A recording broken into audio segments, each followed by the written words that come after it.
그래도 여기 이번에 이렇게 방송대에 오신 분들은 정말 일본을 사랑하시는 분들이 많으셔서 너무 좋은 것 같아요. 거기 일본 그러면은 그 여러 가지 역사적 문제나 뭐 이런 것 때문에 마음에 불편하신 분들이 좀 계시거든요. 그래서 인터넷 찾아보니까 그 일본 사람하고는 가위바위보도 치면 안 된다고.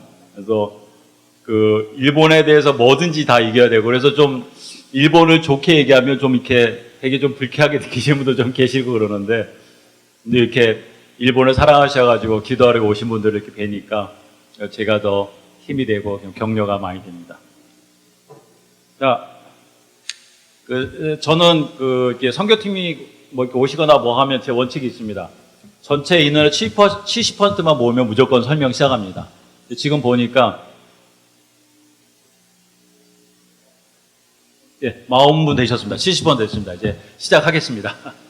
두 번째 시간은 일본 성경 이해합니다. 사실 이 일본 성경 이해는 조금 더 제가 예화를 좀 더 많이 넣어서 좀 웃으면서 얘기 좀 해야 되는데, 시간 제한상 좀 그건 좀 적을 것 같아요. 그래서 좀 더 필요한 내용들은 나중에 또 기회가 되면 말씀드리고, 일단 핵심 내용만 좀 말씀드리겠습니다. 제가 그 일본 성경 이해를 쓰면서 제가 여기다가 문화 인류학적 관점이라고 이렇게 썼습니다. 제가 그 김윤선 목사님하고 통화를 하면서 일본 성경에 대한 얘기를 해달라고 그럴 때 저는 문화 인류학적 관점이 더 괜찮겠습니까? 라고 말씀을 드렸어요. 왜 제가 이 말씀을 드리냐면, 죄송합니다. 캐러멜을 먹었더니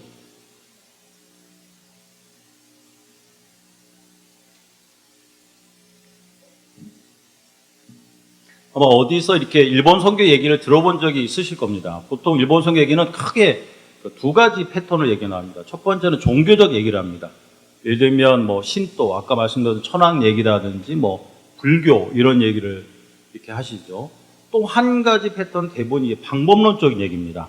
뭐 제자 훈련, 소그룹 모임, 가정교회, 이렇게 어떤 선교적 전도 방법 이런 얘기를 하십니다. 근데 저는 이 두 가지 얘기가 아니라 문화 인류학적 얘기를 합니다. 쉽게 말하면 일본인 얘기를 하려고 합니다.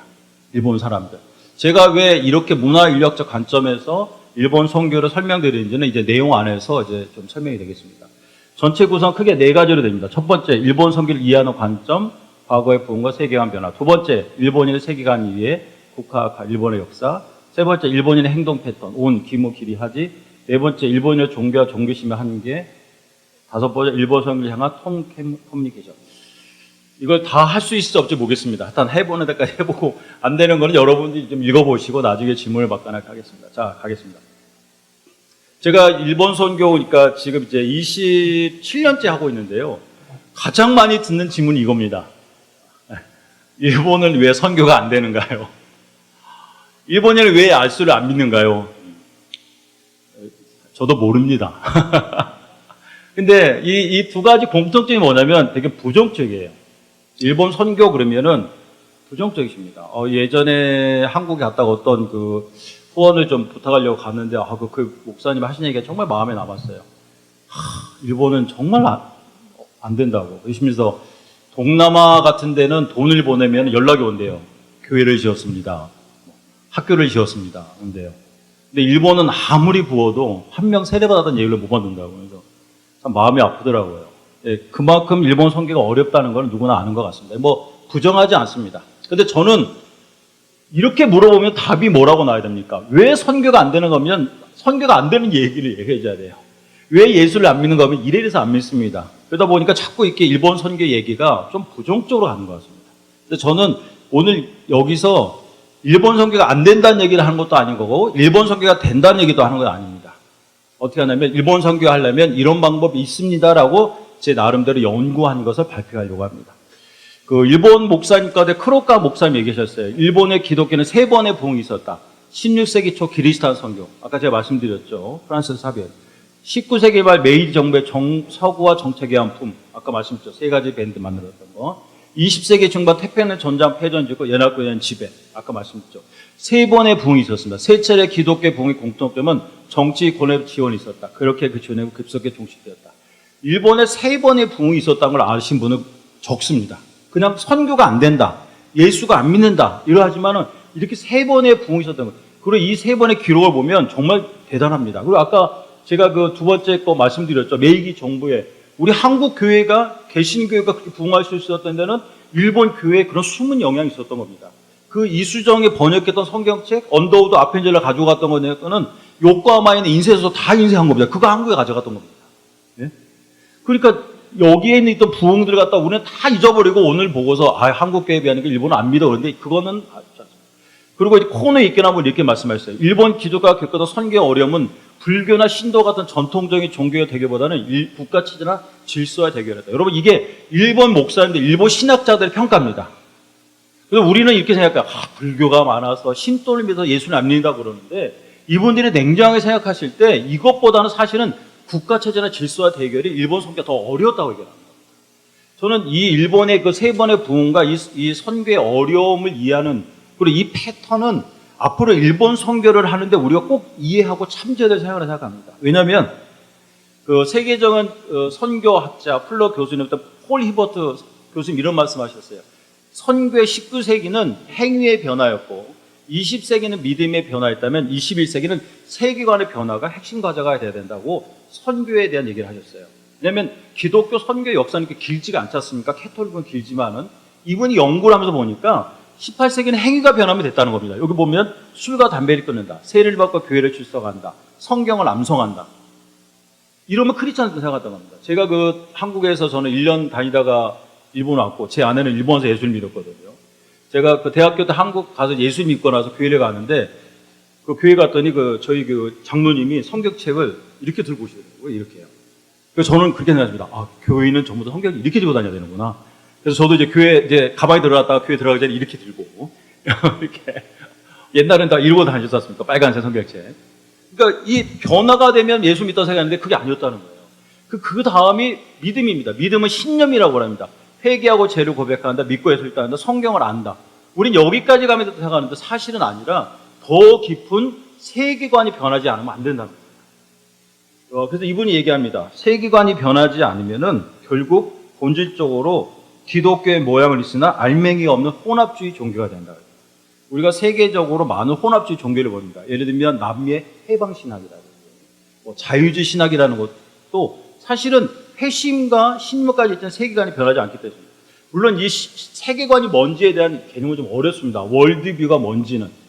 그러나 분명한 건 뭐냐면 이 세계관이 변하지 않으면 변하지 않는다는 겁니다. 근데 문제는 뭐냐면 우리가 이 사람이 세계관이 변하는지 아닌지를 우리가 알 수가 없어요. 여러분 회심이라는 단어 있지 않습니까? 복음을 듣고 회심. 이건 어디까지나 영적인 표현입니다.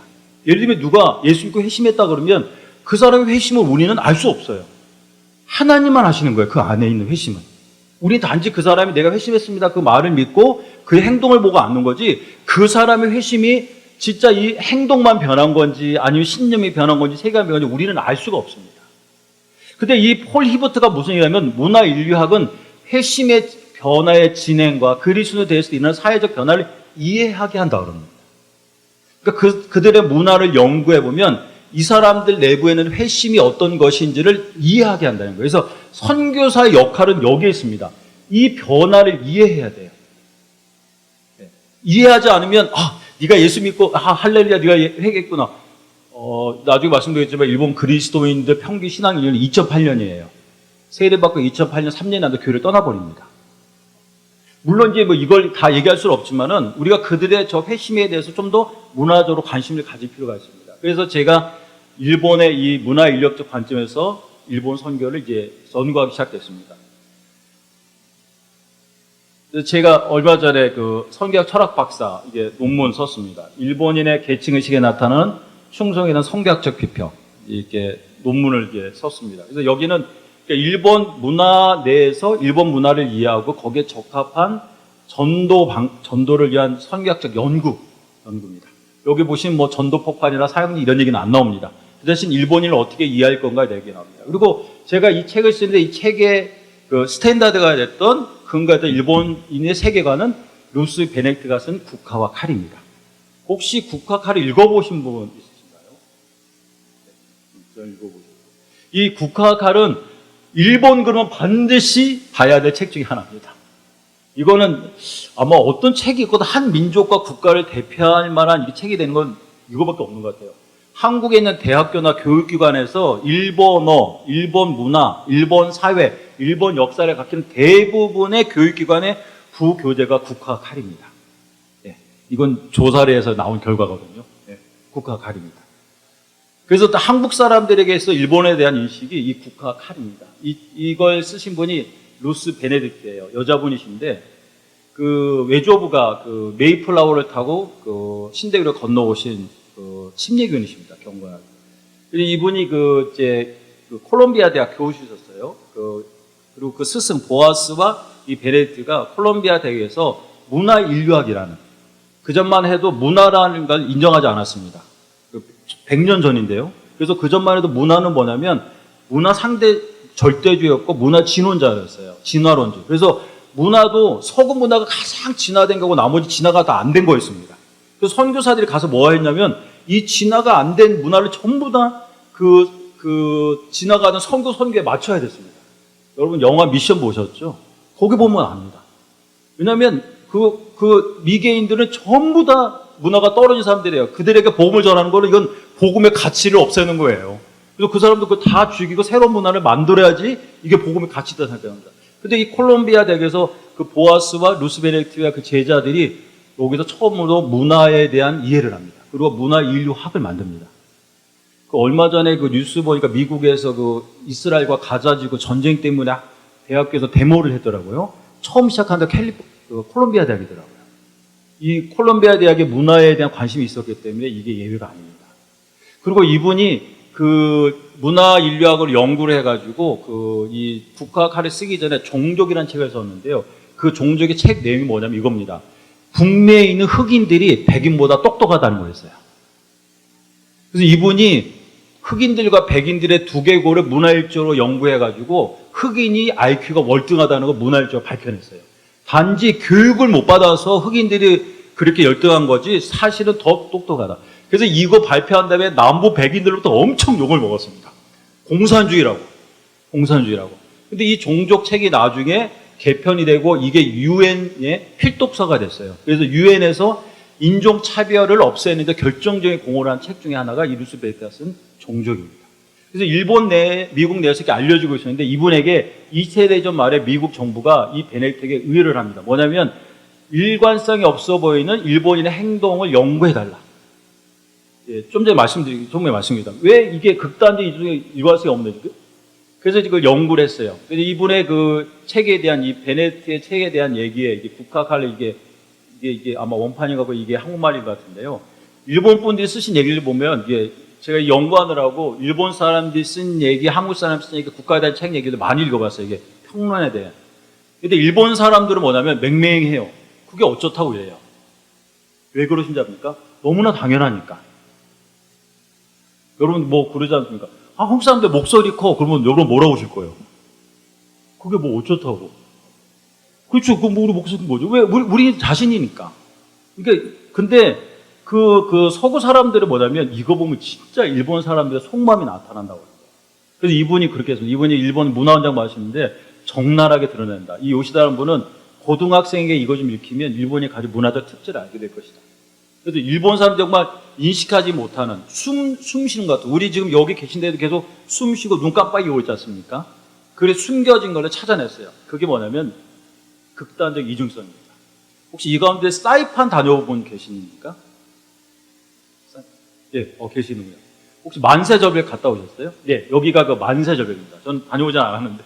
예, 이게 영어로 반자이 클리프입니다. 클리프는 절벽이고 반자이는 뭐냐면 일본말로 만세라는 뜻이에요. 반자이. 1945년에 태평양이 끝났는데 1944년에 미군이 이 사이판을 점령합니다. 왜냐하면 사이판을 점령하면 그 다음에 곧바로 여기서 전폭기가 뛰어가지고 일본 본토에 올 수 있었기 때문에 굉장히 전략적 요충지였어요. 그러니까 일본도 여기를 뺏기게 되면은 본토가 위협하기 때문에 여기 치열한 전투가 있었습니다. 1944년 7월에 한 달 정도 있었는데 여기에 일본군 그리고 한국 징용군 사이판 사람들 3만 명이 있었답니다. 근데 전쟁 한 달 했는데 1000명 남았다고 하더라고요. 근데 많은 사람이 죽고 마지막에 이 절벽에 몰렸을 때 어떻게 했냐면 마지막에 여기서 뛰어내렸답니다. 예, 뛰어내리면서 뭐냐면 텐노 반자이. 일본 반자이 여기서 뛰어내렸다고 하더라고요. 왜? 포로가 안 되려고. 그래서 미군들이 말렸는데 계속 뛰어나서 이 바다가 픽픽가사리 났다고 하더라고요. 여기가 혹시 옛날 영화 좋아하신 분들은 기억하실지 모릅니다. 이게 옛날 고전 영화 빠삐용. 마지막에 빠삐용이 그 야자수를 확 띄우고 나는 자에다가 뛰어내리죠. 이 언덕입니다. 바로 이 언덕. 예. 그 물살이 굉장히 거세는 곳이었다. 그래서 그 빠삐용도 보면 그거 떠내려면 반드시 죽는다고 그러잖아. 너 죽을 거야. 여기 때리면 너 죽어. 근데 빠삐용이 목숨 걸고 뛰어내려. 거기입니다. 그래서 그 미군들이 이 이름을 그대로 그래서 반자이 클리퍼. 여기도 지금도 그대로 이름이 반자이 클리퍼라고 합니다. 그래서 미군들이 이걸 보고 놀랬답니다. 얘네들은 왜 이렇게까지 아까 것처럼 천황이라는 존재가 실권인 존재가 아닌데 이렇게까지 목숨을 걸고 죽을까? 근데 또 하나 뭐냐면 네, 죄송합니다. 이 가운데 정신을 잃거나 부상돼서 포로가 되는 사람들이 있었어요. 이 포로 모습인데 이들이 아주 모범적이었습니다. 이 모범적이라는 뜻이 뭐냐면 그냥 말만 잘 되는 게 아니라 이 사람들이 스스로 미군을 도왔습니다. 내가 우리 군의 위치를 알려주겠다. 탄약고 위치를 알려주겠다. 그리고 심지어는 비행기를 같이 타고 왔답니다. 옛날에 폭탄을 떨굴 때 요즘에 레이더라도 옛날에 보고 떨궜잖아요. 눈으로 보고 저기다 폭탄 떨어뜨려라. 그래서 비행기를 타고 폭탄 떨어지는 위치를 알려줬답니다. 그래서 미군들이 이해가 안 됐대요. 아니 어저께만 여기서 뛰어내리던 애가 오더니 갑자기 비행기 타고 가는 거예요. 그래서 미군들이 생각했답니다. 야 이거는 틀림없이 우리 방심하다가 우리 뒤통수 칠 거다 이거는. 절대 믿으면 안 된다고 해도 믿지 않았다고 합니다. 근데 시간이 지나 보니까 이게 진심인 거예요. 이들이. 그래서 미군들은 이해가 안 됐습니다. 근데 그때부터 미군들 사이에는 뭐냐면 반드시 일본인을 포로로 잡아라 그랬답니다.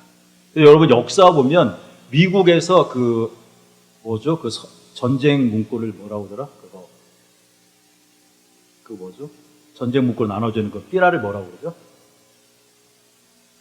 영어로 뭐라고 갑자기 생각이 나요.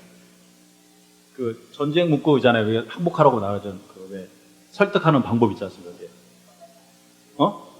프로파간다. 여러분 보시면 미국의 프로파간다 엄청 힘듭니다. 거기 막 미키마우스도 나와요, 보면. 왜냐하면 어떻게든 일본군을 포로로 만들어라. 그래서 여기서 이제 잡혔던 포로들 가운데는 나중에 태평양 들어가면 섬이 엄청 많잖아요. 그 밀림에 숨어있는 일본군을 잡아낼 수가 없는데 스스로 자원했다면 내가 들어갔다 오겠다고. 그래서 들어가가지고 숨어있는 일본군 설득해가지고 데리고 나왔답니다. 그 미군 입장에서는 이게 이해가 안 되는 거예요. 이게 도대체 그래서 이제 이 사람들을 올소라고 했답니다. 근데 앞뒤가 다른 거예요. 예를 들면 대단히 끝까지 싸운다. 그러나 대단히 모범적이다. 이 사람들은 아주 순종적이다. 그러나 또 불순종이다. 이 사람들 예의 바르다. 그러나 얘들은 매너가 없다라든지. 그래서 이게 보통은 이런 말이 잘 설명이 안 돼요. 여러분 이건 좀 이제 문화인력적 표현인데 아마 여러분 이런 말 들으셨을 거예요. 일본 사람은 겉과 속이 달라. 속을 모르겠어. 그러시죠. 이게 뭐냐면 이거 이 뜻이에요. 여러분 사실은 사람은 겉과 속 모릅니다. 저 겉과 속 아세요? 근데 문제는 뭐냐면 대부분 겉과 속이 그렇게 큰 차이는 안 나. 그죠? 근데 일본 사람들은 이게 너무 극단적이라는 거예요. 그래서 이게 문화인력적으로는 올소라는 거예요. 그래서 저도 종종 이제 이 얘기 들으시면 오셔서 물어보신 분이 계세요.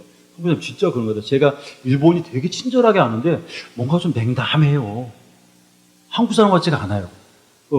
근데 그게 뭐냐면 이게 문화인력적으로 극단적 이중성이라는 거예요. 그래서 이걸 베네딕트가 밝혀냈어요. 뭐냐면 일본 사람들의 이거는 단지 군인들이 아니라 이 사람들의 문화적 성향이라는 걸 발견했어요. 왜냐하면 미군이 이걸 보고서 걱정했어요. 야, 과연 이렇게 했던 일본군들이 본토에 들어가면 어떡할까? 제가 아까 그 마지막 그 사진 보여드리면서 그 교회 앞에 싸우는 사진 설명 못 드렸어요. 그게 오키나와 이제 미군이 본토에 상륙했을 때 그 교회는 공격 안 한다는 얘기를 듣고 일본군이 교회를 점령했던 거예요. 다 쫓아버리고 거기서 일본 기지를 만들었기 때문에 그 교회를 이제 싸우는 거예요. 본토에 가면 얼마나 희생할 걱정했던 거예요. 그 베네딕트 의회를 냈습니다. 베네딕트가 밝혀낸 거예요. 아닙니다. 이거는 이 사람들의 문화적 패턴입니다. 그래서 이 사람들은 본토에 가도 절대 저항하지 않고 모범적일 겁니다. 베네딕트가 얘기를 했어요. 그대로 됐죠. 근데 왜 이렇게 됐냐면 이건 아까 제가 했던 일본 기독교 역사 관계됩니다. 그 토쿠가와 이에야스 이후에 일본 전역은 이제 아까 말씀드린 항으로 세밀하게 나누었습니다. 지금 일본은 42개 현입니다. 우리나라 충청도 이게 현인데 이 당시에 항이 300개였습니다. 일본 전역부터 여기까지. 여기 보면 여기 지금 여기가 있는데 히다였습니다. 동네가. 어제 거기 모다 제가 히다규라고 말씀드렸죠. 그 옛날 그 지명 이름이었던 겁니다. 히다규. 그래서 이게 철저하게 이게 300개로 나눠지고 이 사람은 여기 애도 박구에 살았습니다. 그리고 천황은 여기 교토에 조그만 집 한 채 짓고 여기서 신화 짓고 살았습니다. 이렇게 해가지고 이 기간이 1868년까지 약 280년간 이어졌습니다. 이렇게 되면서 일본 사람들 내에 일본 사람들이 철저하게 질서와 계층을 순종하게 만들었다. 여기 그 베네딕트가 국학화를 쓴 뒤에 사실 그 베네딕트가 먼저 썼던 이거 책은 전쟁 레포트고 순서가 없이 썼습니다. 서론, 본론, 결론이 아니라 그때그때 하나씩 썼기 때문에 읽어봐도 좀 어렵습니다. 그래서 지금 국학화를 읽어도 되게 어려워요. 왜냐하면 서론, 본론, 결론인 게 아니라 그걸 그냥 모아놨기 때문에 읽어보면 앞뒤 안 맞는 거하고 한 얘기 또 같기도 하고 해서 읽는데 되게 어렵습니다. 그래서 이게 그 1946년에 일반인들에게 이 책을 읽기 위해서 베네딕트가 재편집하면서 그 앞에다가 원래 원문에는 없던 글을 하나 넣었어요. 그게 이제 2-4의 인간과 국가의 관계에 품는 관념의 기초입니다. 질서와 계층도를 신뢰하는 일본인과 자유와 평등을 신뢰하는 미국인 사이에는 큰 차이가 있다. 미국은 자유와 평등을 하고 얘기했습니다. 그 5년 전에 안식년하면서 처음 미국 갔는데요. 아, 정말 가서 알았습니다. 미국은 자유보다 더 평등해요.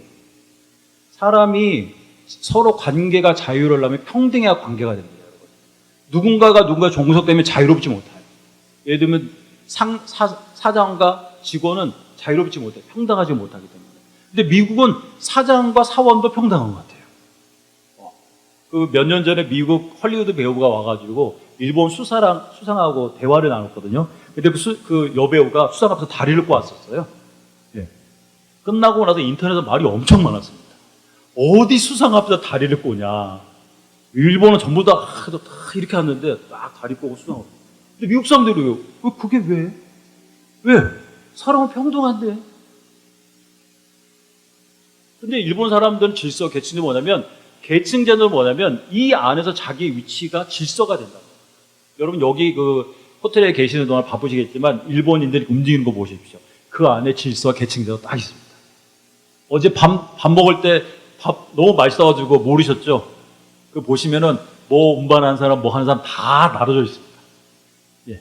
그래서 뭐 하면 우리가 물 그러면 아무나 갖다 주지 않습니다. 물 담당자가 갖다 줘야 됩니다. 이게 관념의 기초입니다. 이거 쉽게 얘기하면 우리 한국에도 있어요. 제 생각에는 완전하지 않는데 우리 한국의 가장 기본적 관념은 제 생각에는 유교적 장유유서 같아요. 나이. 저희 교회 단기 선교대교 오시면 권사님들이 반나절 지나면 저한테 오셔서 꼭 물어보신 게 있어요. 슬쩍. 선교사님 나이가 어떻게 되세요? 얼굴도 안 보시고 꼭 물어보세요. 그럼 제가 그럽니다. 저 한국에서 26년 살았고 일본에서 31년 살고 있습니다. 아마 궁금하신 분들 계셨을 거예요. 틀림없이. 좀 뭔가 좀 속 시원해지시죠, 이제 좀. 예? 그리고 우리는 만나면 일단 주민증 까야 돼. 그래야지 이게 마음이 편하지. 안 그러면은 우리 기성 선교사님 안 계시죠? 여기 안 계시네. 계시네. 저희 같이 타고 왔거든요. 저희 차. 예, 우리 기성 선교 동경에서 같이 타고 왔는데 나중에 제 아내랑 슈퍼가 사가지고 오셨는데 제 아내가 와가지고 기성호 선교사님, 당신 나이 물어보더라고.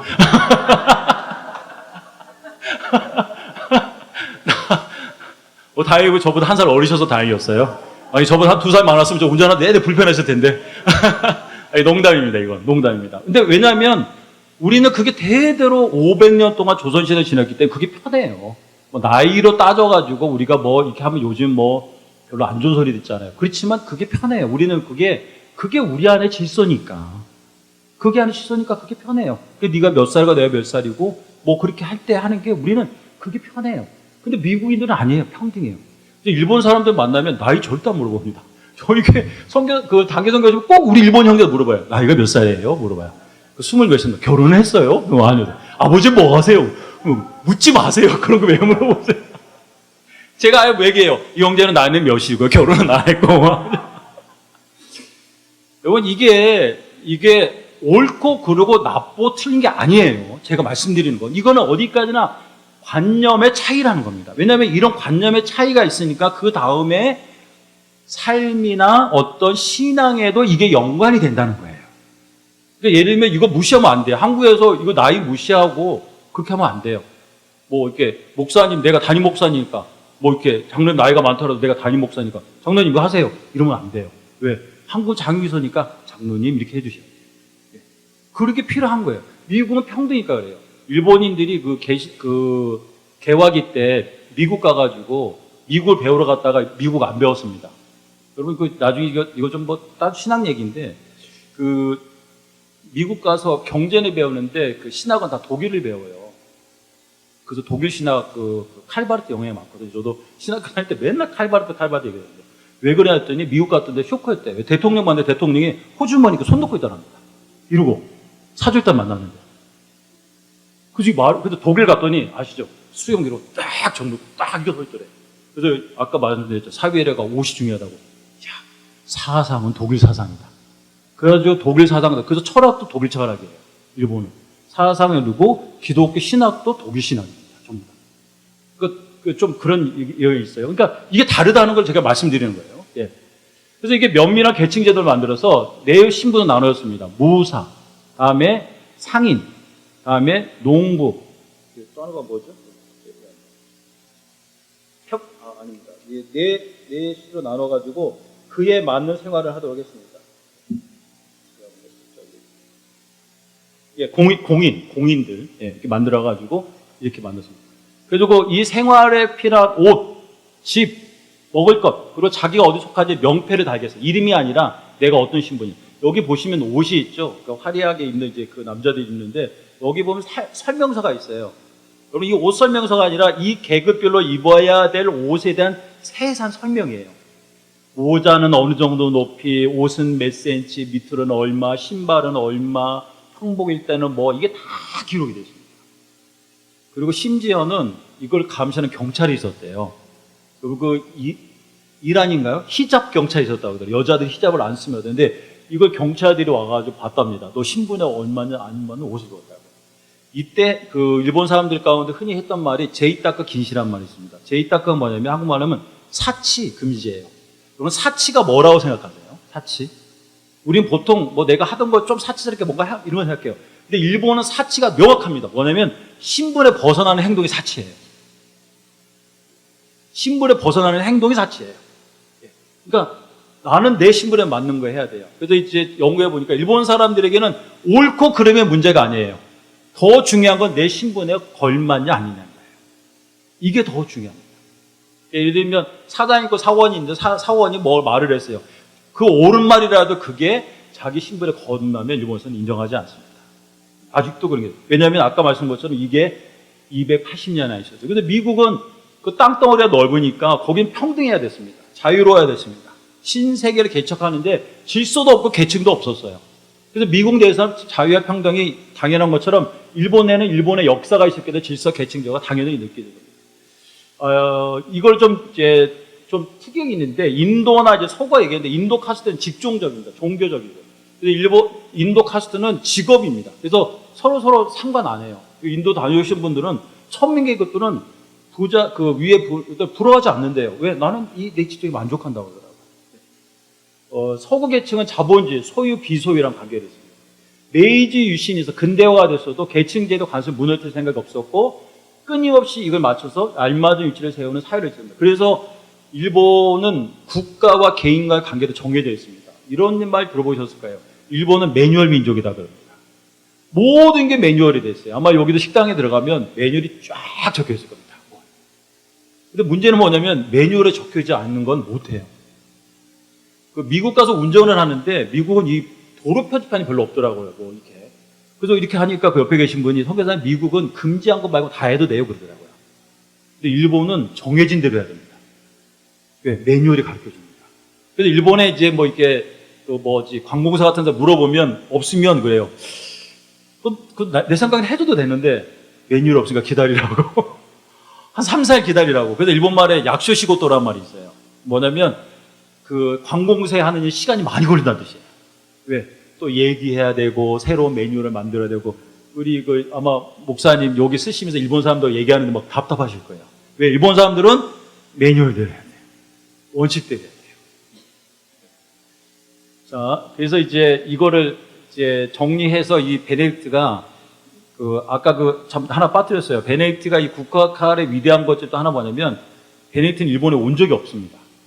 일본에 온 적이 없고 그 책을 썼어요. 그래서 사람들은 온 적이 없는 사람들은 얘기하지만 아까 제가 말씀드렸던 것처럼 베네딕트는 그 학문적 토대는 대단하기 때문에 오지 않고서도 그만한 것을 만들었었던 거예요. 그리고 80년이 됐지만 지금도 일본을 가장 대표하는 고전 중에 하나가 국화됐다는 그만큼 가치가 있는 거죠. 이분이 많은 일본 책과 드라마, 일본 사람들이 대기하고 그래서 일본 사람들의 행동 패턴을 그 몇 가지 단어로 정리했어요. 그 중에 네 가지만 사용했어요. 첫째는 온. 이게 은혜할 때 은입니다. 은. 이 영어로 번역하면 obligation, loyalty, kindness, love 되게 좋은 말이잖아요. 근데 이분이 편성하기를 일본 사람들이 온에 느끼는 것은 채무다, 무거운 짐이다, 불쾌한 열등감이다 이렇게 해석을 했어요. 이 해석, 단어적 해석과 이거하고 전혀 달라요. 그러니까 일본 사람들은 온이란 말 들으면은 이거예요. 잊지 말아야 부채. 그래서 이 베네딕트는 마치 이거를 미국 사람들이 은행에서 빌리는 채무로 설명을 했습니다. 그러니까 다른 사람에게 그 온을 입으면 내가 빚을 진다 이렇게 생각하는 거예요. 그래서 이게 그 무겁게 느껴진다는 겁니다. 근데 여러분 이건 베네딕트만의 얘기가 아닙니다. 일본 사람들 스스로 그 사회학자들이 연구를 했어요. 온에 대해 어떻게 생각합니까? 그럼 일본 사람 대답하기에 무겁고 딱딱한 것, 옛날 것 이렇게 표현을 합니다. 왜 제가 이 얘기를 하면 이게 은혜의 은이에요. 일본말로 은혜를 온케라고 읽습니다. 그러니까 우리는 은혜는 많이 받으면 받을수록 좋아요. 그죠? 일본 사람은 은혜를 많이 받으면 받을수록 뭐도 늘어납니까? 채무도 늘어나는 거예요. 채무도 늘어납니다. 제가 좀 이따 설명드리겠습니다. 그래서 이제 이거하고 상반된 개념과 기무, 기리, 오명입니다. 뭐냐면 이거는 이제 입는 거예요. 내가 받는 거예요. 그러면 여기에 대해 이제 갚아야 되잖아요. 첫 번째가 기무, 의무입니다. 이건 부채를 갚는다, 의무를 갚는다. 근데 이 기무란 단어는 아무리 노력해도 결국 가서는 무한적인 의무를 말합니다. 그래서 그 일본 그 제국주의자들이 이걸 굉장히 잘 썼어요. 천황에 대한 건 모든 걸 다 온을 붙였습니다. 담배 한 갑 주면서 이건 천황의 온이다 그랬어요. 그러면은 이게 발생하는 거예요. 반드시 갚아. 그리고 얼마를 갚아도 한계도 없어. 그래서 뭐까지 갚아요? 목숨까지 갚는 거예요. 여러분 그 일본의 초등 중고등학교 이름 교육을 의무교육이라고 합니다. 우리 의무교육은 어떤 권리관을 생각하는데 일본 사람들은 아니에요. 의무교육은 말할 것처럼 아무리 노력해도 갚을 수 없는 무지한 부채인 거예요. 의무교육. 그 일본에 오셨으니까 일본적 일본 하나 배우고 가시는 게 좋을 것 같아요. 이게 좀 일본 사람 나타내는 건데 스미마생입니다. 스미마생. 예. 아마 혹시 들어본 적 벌써 있을지 모르겠습니다. 예. 이 뜻이 뭐냐면 이 영어로 번역하면 이게 I am sorry인데 이게 I am sorry만 나타나지는 않아요. 이 스미가 뭐냐면 끝낼 제자 아닙니까? 이 마생은 부정의 낫이에요. 그러니까 스미마생 끝나지 않는다 이런 뜻이에요. 그러니까 스미마생 그러면 끝나지 않습니다 이런 뜻이에요. 뭐가 안 끝난다는 얘기예요. 이게 뭐냐면 사람들부터 호의를 받으실 때 쓰는 말입니다. 그러니까 아리가또는 예를 들면 내가 이거 물건을 터트려 두고 받으면 저기서 아리가또인데 예를 들면 제가 가다가 뭐 이렇게 떨어뜨렸어요. 옆에 목사님 주보시고 감사합니다. 근데 이거는 어떤 채무적 관계가 아니잖아요. 주로 이럴 때 쓰는 말이 이 스미마생입니다. 근데 뭐냐면 무한하다는 거예요. 당신이 나한테 호의를 베풀어줘서 내가 감사함이 끝이 없습니다 이 뜻이에요. 안 끝나요. 그리고 신뢰했을 때도 스미마생입니다. 나의 미안함이 안 끝납니다. 그 엘리베이터 앞에서나 목욕탕에서 일본 사람 부딪힐 때 어떻게 하냐면 이러셔야 됩니다. 스미마생 이러셔야 됩니다. 내가 당신 앞을 지나가는데 내 미안함이 끝이 없습니다. 예를 들면 누가 호의를 베풀어주죠. 아리가또보다 이 말이 더 좋습니다. 예를 들면 이따가 시험 줄 때 음식 주잖아요. 아리가또 다음에 스미마생 하고 싶어요. 그게 더 일본적인 말이에요. 왜? 당신이 나한테 얘기해 주셔서 내 고마움이 끝이 없습니다. 따라 한번 해보십시오. 스미마생. 예, 스미마생. 이건 여러분 일본어로 꼭 배워가십시오. 이거는 오늘부터가 이것만 제대로 잘 쓰시면 뭐 일본 웬만한 상황에서 40% 50% 이만 한마디 다 끝납니다. 그리고 아마 이게 스미마생하고 스이마생하고 사이거든요. 애매모호해요. 스미마생, 스이마생. 근데 이거 하시면서 이 손까지 넣으면 아마 여러분 일본 사람들 착각할 겁니다. 스미마생 이러면. 그래서 여기 푸노테 누가 부를 때 스미마생 그러세요. 내가 널 불러서 끝이 없다. 미안하다. 스미마생. 밥 먹을 때 이따가 한번 여러분 불러보세요. 밥 먹을 때 할 때 스미마생 그래요. 목욕탕 지나서 스미마생. 엘리베이터 탈 때 스미마생. 버스 탈 때 스미마생. 스미마생. 스미마생. 예. 왜? 부채를 다 갚을 수 없다는 생각이 때문에. 또 하나 있습니다. 기리. 이건 뭐냐 받은 만큼만 갚아야 됩니다. 그래서 이거를 일본말로 기리노 유인의 쯔라이모노가 나 이런 말이 있어요. 왜냐하면 이 기무는 다 갚을 수 없으니까 얼마나 갚은지 알 수 없어요. 근데 이 기리는 반드시 다 갚아야 돼. 정해진 만큼 딱 갚아야 돼. 그러니까 이거 눈에 보여. 그래서 일본 사람들은 의리 없는 놈이 제일 무서운 말이에요. 기무 없는 말은, 네 말은 안 써요. 왜? 이건 무한이니까. 닭하면 안 써도. 근데 이거는 알 수 있잖아요. 왜? 딱 정해진 만큼. 그러니까, 아이츠 길이가 나, 이러면 이건 아웃이에요. 이건 아웃. 그래서 이건 반드시 갚아야 돼. 무슨 일이 있어도. 그리고 오명을 신인다 뭐냐면, 자기 이름에 걸맞은 행동을 해야 됩니다. 기무하고 길이가 발생을 해야 됩니다. 해전국이라는 이름의 명예는 행동이 뭐냐면, 전쟁이 끝나고 미군이 들어왔는데 일본인들이 아무도 저항을 안 했어요. 여러분, 일본 전국에 어디도 미군에게 저항했다는 얘기가 없습니다. 여러분, 그 2차 대전 때 뭐 프랑스나 이런 데면 레지스탕스 얼마나 많이 했습니까? 아무도 없었어요. 왜냐하면 일본인은 패전국이었기 때문에 패전국에 걸맞은 행동을 해야 됐던 거예요. 그래서 그 미군들이 쓴 편지 보고 그랬어요. 아침에 올 때 총을 가지고 내려왔는데 점심 때는 총 놔두고 저녁 먹으러 갔고 저녁 때는 밤거리를 다니면서 장신구 살아다녔다고 그러더라고요. 친구한테 편지 보냅니다. 미국, 일본 올 때는 총 필요 없다고.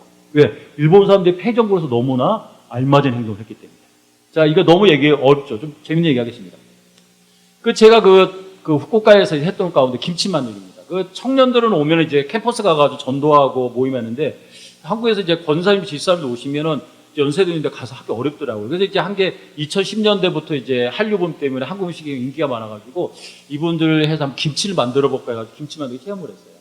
근데 너무 좋아하시는 거예요. 막 오셔가지고 막 김치 만들고 저희는 원래 고무 달아 했는데 한 해 오신 분이 선교사님이 한국 김장 매트라는 게 있어요. 그래서 이거 너무 편하더라고요. 딱 가져와가지고 여기다 고춧가루 팍 넣고 마늘 넣어가지고 여기 일본 분이 오시면 나 이렇게 종이 하나씩 들고 오세요. 이렇게. 그래서 물어봐요. 소금 몇 그램 넣습니까? 그러면 적당히 넣으세요. 이렇게. 마늘은 몇 그램 넣으니까 오늘 좀 많이 넣으세요. 고춧가루 넣으니까 팍팍 넣으세요. 그러면 이제 내려놔요. 이제 포기하고. 왜? 일본인은 질서니까 몇 그램 이게 얘기해줘야 돼요. 우리처럼 적당히 넣으세요. 알아서 넣으세요. 그러면은 몰라. 근데 우리나라는 그래요. 꼭 또 얘기하시는 거예요. 김치는 손맛이에요. 이거 번역 못해요. 손맛을 뭐라고, 이거 거의 테스트 오브 핸드야, 이거 완전히. 막 비벼요. 근데 나중에 하면 너무 재밌어요. 여기 같이 비비는 장면이에요. 사진이 좀 안 보이는데. 그래서 여기다가 배추 넣어가지고 막 절이면 너무 좋아요. 근데 이거를 저희가 하면서 느낀 게 뭐냐면, 저희가 이제 무료로 했습니다. 당연히 선교팀도 이제 선교하니까 하자고. 근데 이분이 끝나고 나서 이거 무료 괜찮냐고. 괜찮다고. 나중에 가서 보니까 여기 안 보이는데 여기 테이블 하나 있거든요. 여기다가 어떤 돈을 놔두고 가셨어. 여기 갔더니 너무 미안해서 돈을 놔두고 가요. 되게 기뻐하시더라고요. 근데 다음에 근데 여러분 이게 일본 선교 어려운 게 뭐냐면 우리는 이렇게 오면 이분들이 이제 태신자, 관계 맺었다고 하는데 절대 아닙니다. 왜냐하면 질서에 있던 이분들의 질서는 누가 있는 겁니까? 이 선교팀이 있는 거예요. 제가 있는 게 아니라 이 선교팀이 있는 거예요. 그러니까 간 다음에 제가 이분들에게 연락하면 이분들은 냉담해. 왜? 나는 이분들을 보러 간 거지 널 보러 간 게 아닌데. 그래서 이 선교팀도 그래요. 선교팀 그때 왔던 분들 연락돼요. 그러면 죄송합니다. 연락 안 됩니다. 참 이거 대답하기 너무 힘들었어요. 왜 이렇게 열심히 해서 오셨는데 연락 안 된다고. 그러니까 여러분들이 혹시 어디 단기 선교 가시 일본에 오시자 하면 나중에 묻지 마세요. 그분 잘 오세요. 그거 되게 반응이 좋았는데 정말 회개 정말 많이 합니다. 근데 왜냐하면 질서가 다르기 때문에 그래요. 그래서 저는 어떻게 하냐면 이분들 절대 연락 안 합니다. 연락처만 가지고 있다고. 언제 하면 그 다음에 다른 김치 선교팀 올라갑니다. 김치 선교팀 오세요. 와요 그러면. 근데 안 오시더라고요. 그때 반응이 좀 더 왜 했는데 그래서 이제 얘기를 하다 보니까 이분들 마음에 뭐가 있었냐면 이 기리가 생긴 거예요. 왜? 너무 많은 걸 받으니까 자기는 아무것도 갚지 못했는데 힘든 거예요. 일본 사람 입장에. 우리는 안 그러죠. 가서 막 받고 먹을 거 좋았다 그러는데 일본 사람들 마음에는 이게 문화적으로 아니에요. 내가 이렇게 가가지고 이렇게 하고 김치를 일본의 사람이 2,000원, 3,000원인데 무료로 받고 여기서 지짐이까지 붙여주고 쇼까지 보고 왔는데 무료였어. 이 사람들이 부담이 되는 거예요. 그래서 그 다음부터 어떻게 하냐면 500개씩 받았습니다. 500개. 한국에서 선교팀 오셔야 그랬어요. 선교사님 경제적으로 힘드시면 얘기하세요. 저희가 다 내드릴게요. 그러더라고요. 그래서 그게 아니라 일본 분들은 이게 더 편하다는 거예요. 근데 저희가 이거를 한 10년 정도 했어요. 물론 이렇게 오신 분 또 계시고 안 오신 분도 계셨는데 해보니까 이 500원 내고 오신 분들이 그 다음에 또 오세요. 그뿐만 아니라 자기보다도 친구는 소개해줘. 왜? 부담이 없는 거야. 나는 가서 500원이나 내고 먹었으니까 나는 내 길이를 다 한 거예요. 근데 만약에 이걸 안 했으면은 가가지고 그렇게 먹었는데 그냥 왔어? 여기 이게 문화적 차이라는 거야. 아마 우리 같으면 500원 내라고 하면 나 치사하게 500원 내라고 그냥 내 그놈에게 다시는 안 간다 이럴 겁니다. 그러겠죠. 근데 일본 사람들은 아니라는 거예요. 여러분, 중요한 게 김치를 주는 게 중요합니까? 그들과 관계를 맺는 게 중요한 겁니다. 관계를 맺는 게 중요한 거예요. 근데 문화를 모르면 열심히 퍼주고 관계는 더 끊어지는 거예요. 그러니까 주면 줄수록 거리가 멀어져. 거리가. 제가 그 일본인 그 청년들 전도원 말씀하셨잖아요. 처음에 전도하려고 만나면 제가 그 햄버거를 하나씩 사줬어요. 맥도날드 햄버거 250엔, 300엔. 근데 나중에 얘가 이제 예수 믿을 쯤 돼가지고 저한테 그러더라고요. 선교사님, 그때 햄버거가 너무 부담됐다고 그러더라고요. 아시겠죠? 당신하고 너무 뭔가 하는데 내가 햄버거 사주는 거야. 왜? 내가 사주거든요. 얘는 부담되는 거야. 자기는 해줄 게 없는데 만나면 햄버거 사주니까. 그래서 제가 깨달았어요. 아, 이거 사주면 안 되는구나. 그래서 그다음부터는 만나면 전 물 한 잔도 안 사줍니다. 저 혼자 햄버거 먹어요. 여러분, 이게 힘들어요. 얘 안 먹고 있는데 나 혼자 먹으려면 정말 힘들어. 근데 여러분 생각해보세요. 햄버거를 사주는 게 중요합니까? 관계를 맺는 게 중요합니까? 여러분, 아까 제가 말씀드렸죠. 어느 학적인 종속 때문에 평등하지 못해요. 자유롭지가 못해요. 많이 베풀어가지고 종속되게 만드는 게 선교가 아닌 거예요. 우리가 그래서 일본 문화에 있어서 이거는 좀 이해할 필요가 있습니다. 여기 제가 퀴즈입니다. 이것도 볼게요. 이 초콜릿 랭킹이에요. 1위부터 제가 한 10위까지 썼어요. 여기 이게 무슨 초콜릿 인기 순인지 아시겠어요? 제 강의 됐으면 이거는 눈치채실 분 있을 것 같은데. 무슨 초콜릿 랭킹? 예? 이 강의 열심히 들으셨는데? 그죠? 너무 열심히 들으셔가지고 기리 초콜릿 랭킹입니다. 왜? 받은 만큼 반드시 갚아야 돼요. 그래서 일본의 그 2월 14일이 발렌타인데이잖아요. 이게 주고 받다 보니까 이게 길이가 된 거야. 작년에 받았는데 올해도 줘요. 그래서 이게 뭐냐면 상대방을 불쾌하게 하지 않으면서도 나에게 부담이 없는 기리 초콜릿 인기 순위예요. 이게 제가 15위까지 봤는데 이게 50위까지 있습니다. 여러분 제 말로 무슨 소리를 한번 찾아보십시오. 인터넷에. 기리 초콜릿 인기 순위 50위까지. 1등이 고디바예요. 이 고디바 사장님이 이거 보고서 신문 광고 냈어요. 기리 초코 하지 말자. 그래서 제가 거기 썼는데, 왜냐하면 기리 초코는 좋은 건데 요즘에 기리는 안 하면 안 되는 머스트가 됐다. 듀티가 됐다. 그래서 하지 말자. 좀 상술이긴 하지만은 그래도 이 고급 초콜릿이 기리의 상징이 됐다는 건 사실 좀 그렇게 기분이 좋은 건 아니라는 생각이 듭니다. 왜? 쓰라린 거니까. 기리는 반드시 해야 되니까. 그러니까 고디바 그러면 기리가 생각나면 사실 이게 결과적으로 좋은 건 아니죠. 그래서 광고로 기리 초코 하지 마요. 광고도 내셨다고 하더라고요. 그러니까 좀 문화적으로 다르다는 걸 제가 말씀드린 겁니다. 이거 오해하지 마십시오. 어떤 게 좋고 나쁜 게 아닙니다. 예, 여기까지는 좀 해야 될 것 같아요. 일본의 행동패드 죄책감과 수지가 있습니다. 이게 폴 히버트가 세계 그 사람들의 그 문화적 그 성향을 나누면서 그 죄책감 성향과 수치심 성향을 나눴습니다. 죄책감은 뭐냐면 내재하는 절대적인 도덕이나 양심이 기준인.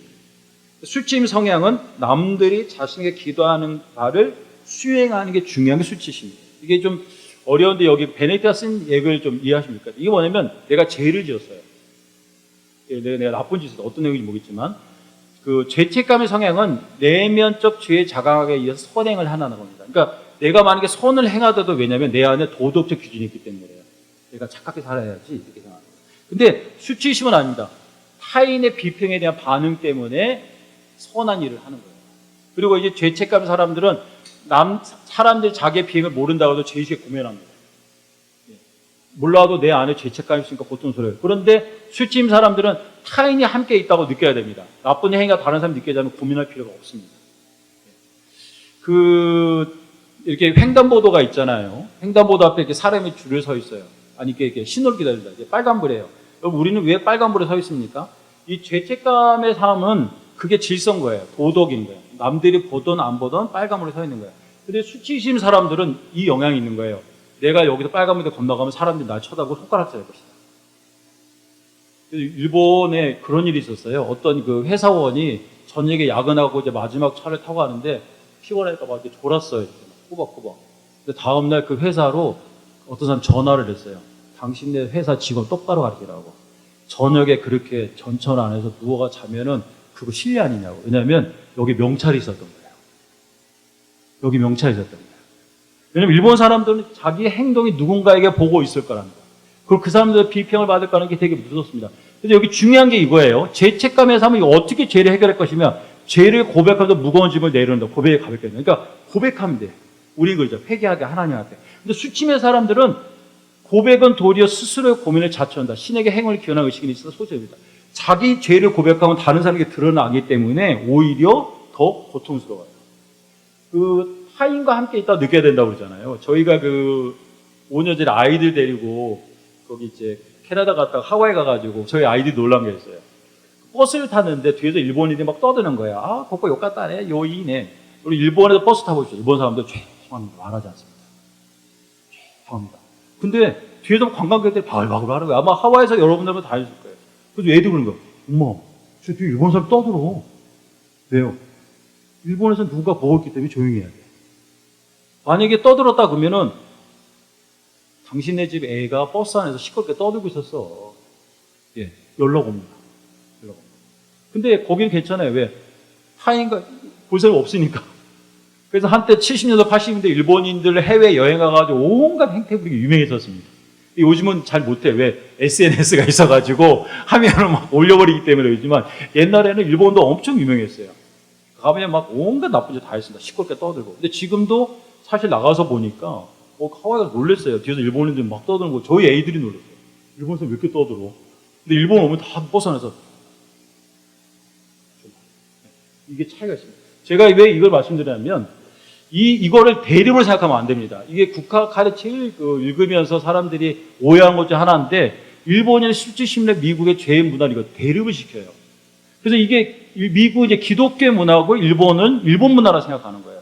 근데 이게 문제가 뭐냐면 모든 분도 얘기하셨는데 죄와 수치는 결과지 원인이나 문화의 기조가 아니다. 결과라는 뭐냐면 내가 죄를 지었을 때 나타나는 반응이라는 거예요. 이게 기조가 되면은 죄의 문화는 죄책감이 있는데 수치의 문화는 죄책감이 없는 거예요. 이해가 되시죠? 그래서 어떤 분이 오셔서 일본 사람은 죄책감이 없잖아요. 그러니까 죄를 짓잖아요. 그래요. 아닙니다. 절대 그렇지 않습니다. 절대 그렇지 않습니다.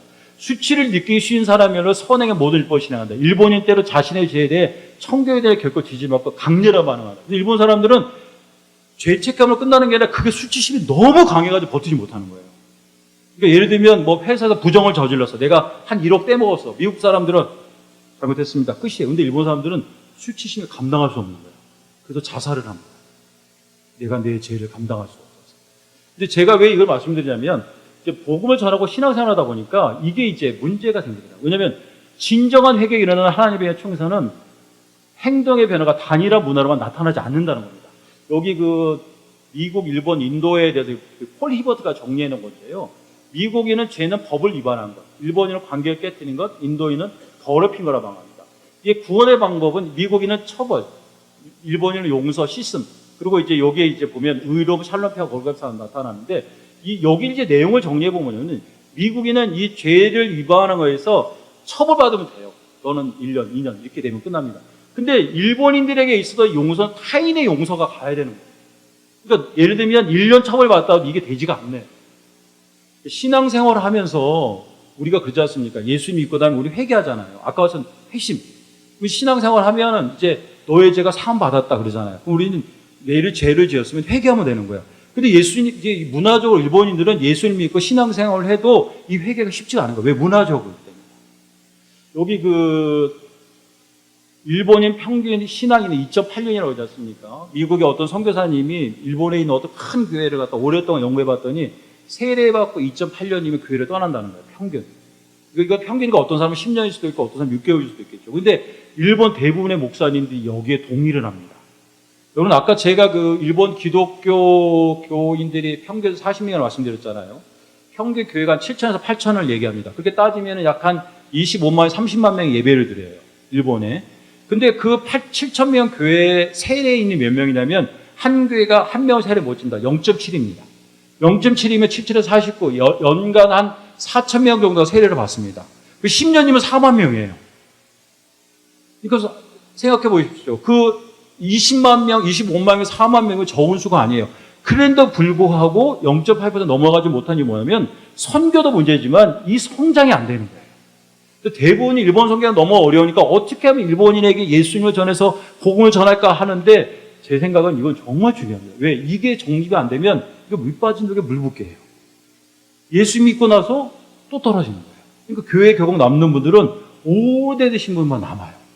선교가 전도가 안 돼서 여기 떨어집니다. 이제 이분들을 도와주는 방법 가운데 하나가 뭐냐면 이분들이 죄를 지었을 때 느끼는 죄책감과 수치에 대해서 우리가 이해를 해줘야 돼요. 그래서 뭐 이렇게 일본 그 목사님들 연합 집회 가면 학교에서 오셔서 그래요. 목사님들 모아놓고 통성기도 합시다. 여러분 통성기도 좋습니다. 회개. 주여 통성기. 이게 신앙의 기본이 돼서는 안 된다는 겁니다. 왜? 일본 목사님들에게는 통성기는 오히려 스트레스도 있어요. 왜? 통성기도 하면 내 기도소리 들립니까? 안 들립니까? 다 들려요. 옆 사람도 저한테 들려요. 그러니까 그것이 신앙의 기준이 돼서는 안 된다는 겁니다.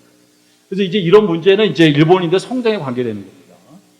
종교와 종교 심의에 5분만 더 해서 끝내겠습니다. 왜 이 얘기냐면 그 일본인과 아랍이 대화가 있었어요. 그 해외 가서 일한 일본인한테 어느 날 아랍인한테 당신 종교가 뭡니까? 종교 없습니다. 그래서 에? 당신 종교가 없을 리가 없는데? 그러면 어디 종교 없다고. 왜냐하면 그 일본인은 종교심은 풍부한데 종교에 대한 이해는 안 돼. 이게 그 동경의 제일 유명한 메이지 신궁, 메이지 천황의 무덤의 신궁인데 신년 1, 2, 3이 되면 매일같이 이렇게 몰려듭니다. 2009년에 전국에 있는 절과 진제천 하츠모텔 해가지고 신년에 가서 빈사람이 9,900만 명이에요. 1억 2천만 중에 9,900만 명이면 진짜 뭐 애기나 걷지 못한 사람 다 갔을 것 같아요. 이거 보면 어떻습니까? 일본 사람들 그래서 우리 이렇게 생각합니다. 정말 종교심. 근데 조사를 해보면요. 국학원 대학에서 종교를 믿는 30%만 예스예요. 일본 NHK 조사했습니다. 당시 종교에 있냐? 30%만. 예. 그 2024년 그 최근이에요. 미국 여론조사 퓨리처 센터에서 전 세계 지역별 종교 몰입도 조사했어요. 이것이 이제 삶에서 종교의 중요도, 매일 기도, 일본 보십시오. 삶에서 종교 기도 중교는 6%밖에 안 돼요. 그리고 매일 기도하냐 10%. 그래서 전 세계에서 종교 지도가 제일 낮은 게 일본이에요. 근데 우리는 어떻습니까? 여러분, 일본이 더 종교적입니까? 한국이 더 종교적입니까? 이렇게 보면 대부분이 일본이 더 종교적이라고 생각해요. 왜? 아까 말씀드렸잖아요. 이거 있잖아요. 이게 저기 보면, 여기 보면 이제 이게 신사를 나타내는 상징입니다. 토리라고 그러는데요. 이게 신사는 아마 고글에서 왔을 거라 생각해요. 이 토리가 옛날에 우리나라 그 시골 하면 향교죠. 들어간 입구에 문하고 비슷하게 생겼잖아요. 이게 있는 게 신사고 이게 없는 게 절입니다. 이렇게 모이는데 근데 당신들 왜 종교가 없어요? 왜냐하면 일본 사람들은 종교와 종파를 구분합니다. 종교가 없다는 것은 특정한 종파의 신자가 아니라는 뜻이에요. 그래서 기독교의 의미는 무신론자가 아니라는 뜻입니다. 그래서 아까 그 보여드렸던 여기 30% 있지 않습니까? 대부분이 불교예요. 이렇게 가서 믿어도 이거를 종교라고 생각하지 않습니다. 이 사람은. 그러니까 우리가 근데 이거를 이해할 필요가 있어요. 이거 왜 이렇게 종편하냐면 전통적 종교를 인식하지 않아요. 그래서 아까 말한 것처럼 절에다 등록했던 이유는 정치가 시켰던 거지 내가 가서 믿은 게 아니라는 거예요. 또 하나는 이제 종교다 나쁜 이제 옹호지가 이것도 있기 때문입니다. 그래서 저는 이렇게 생각해요. 종교도 기존에 다스만 질서에 따른 것을 생각하기 때문에 기존을 봤으면 소극적일 수 있습니다. 그러니까 우리는 복음을 전하는데 일본 사람들에게는 질서를 바꾼다 생각할 수 있다는 겁니다. 저는 그 일본이다 성역할 공부하다가 어느 정도 신뢰좀 꼭 이런 말을 합니다. 내가 너한테 복음을 전하는 건 너를 그리스도인을 만들려는 게 아니다. 얘기해요. 깜짝 놀래요. 그렇죠. 여러분, 저는 그 사람을 그리스도인 만들려는 게 아니에요. 우리 교회 멤버 만들려는 게 아니에요. 하나님의 자녀를 만드는 거예요. 난 네가 성경을 제대로 알고 하나님의 자녀가 되기를 원하는 거지 우리 교회 멤버가 되기를 원하지 않는다. 그래서 일본 사람들은 질서를 알기 때문에 어디 가면 내가 이 교회 멤버가 된다 이렇게 생각을 합니다. 그리고 이런 문화의 특징, 질서를 가진 문화의 특징한 사람들의 특징이 뭐냐면 어떤 질서에 들어가서 처음에 열심히 해요. 그래서 일본인들은 교회 가면 죄송합니다. 이거는 문화적이니까 오해하지 마십시오. 이걸 일본이 다 이렇게 오해하시면 안 돼요. 일본인들은 어떤 단체에 가면 처음에 정말 열심히 합니다. 왜? 질서 안에서 자기 위치를 찾아야 되니까 성실해요. 이게 교회 내에도 나타납니다. 그러니까 예수님을 믿은 신앙 연령에 비해서 교회 내에서 성실하고 열심히 일합니다. 저도 아까 말씀드렸죠. 일본 청년들 이렇게 하고 저희 교회 거의 저희 교회 97% 교회 와가지고 예수님과 세례 믿었는데 정말 열심히 했어요. 그래서 한국에서 단기선교 오시면 선교사님 저 형제 정말 열심히 했어요. 몇 년 믿었어요. 세례 받은 6개월밖에 안 됐습니다. 그러면 열심히 해요. 저도 그런 줄 알았어요. 그런데 2008년 지나면 아까 말한 것처럼 신앙에 위기가 오는 거예요. 왜? 세계관이 안 바뀌었습니까? 세계관이 안 바뀌었습니까? 그래서 그 다음부터는 이제 그 질서 안에서 그 사람이 근데 이거는 우리가 생각하면 좋은 거예요. 왜? 잘 정착할 수 있으니까. 그 대신 그가 질서를 바꿀 수도 도와주는 겁니다. 마지막 하나. 성경 통일적 내마하십니다. 이게 뜻이 뭐냐면 이게 나무 뿌리를 자를 때 이게 뿌리를 자른데 큰 나무를 자를 때 그냥 꺼내면 이게 잘려지니까 옆에를 먼저 자르는 거예요. 그러면 이 나무가 삽니다. 그래서 일본 사람들 결정할 때도 네마하시를 해요. 불필요한 건 잘라내고 마지막 것은 중요한 걸 남겨둡니다. 근데 이걸 어떻게 하냐면 뒤에서 결정을 해요. 이렇게 모여서 회의하지 않습니다. 이거 1번, 2번 이렇게 안 합니다. 여기서 얘기하면 아무 얘기 안 하고 가만히 있어요. 근데 사실은 뒤에서 벌써 결정하고 온 거예요. 들어오기 전에 관계자들께 모여가지고 너는 1번이야, 나는 2번이야 이렇게 하고 옵니다. 근데 이게 예수를 믿고도 이럽니다. 그러니까 얼마 전에 이 얘기 드린 게 선교사님 모이시더라고요. 우리 교회 그 리더들 모아놓고 회의를 하면 답답해 그러시더라고요. 왜? 전부 다 얘기를 안 하고 자기 눈치만 보고 있다고 그러더라고요. 눈치를 보고 있는 게 아니에요. 이분들이 내마시게 필요한 거예요. 그래서 어떻게 하냐면 회의하기 전에 가서 만나서 당사자하고 얘기를 해야 돼요. 이거 좀 어떠세요? 우리 박신희 목사님 내마시 정말 잘 하시는 것 같아요. 그냥 여담입니다. 그냥 아시는 분만 얘기합니다. 그 일본. 근데 이제 우리는 이걸 갖다가 믿음 없는 행동을 생각하면 안 됩니다. 예수 믿었으면 자기 얘기하고 딱 결정하면 되지. 왜 그래? 왜 믿음이 없이 오는데 이거 믿음이 없는 행동이 아니라 그 사람의 문화적인 행동. 그래서 이걸 좀 도와주고 그 사람이 천천히 결정할 수 있도록 도와줘야 됩니다. 제 얘기는 여기까지입니다. 그래서 감사합니다. 그리고 제 논문을 여기서 관심 있으신 분들 말씀하시면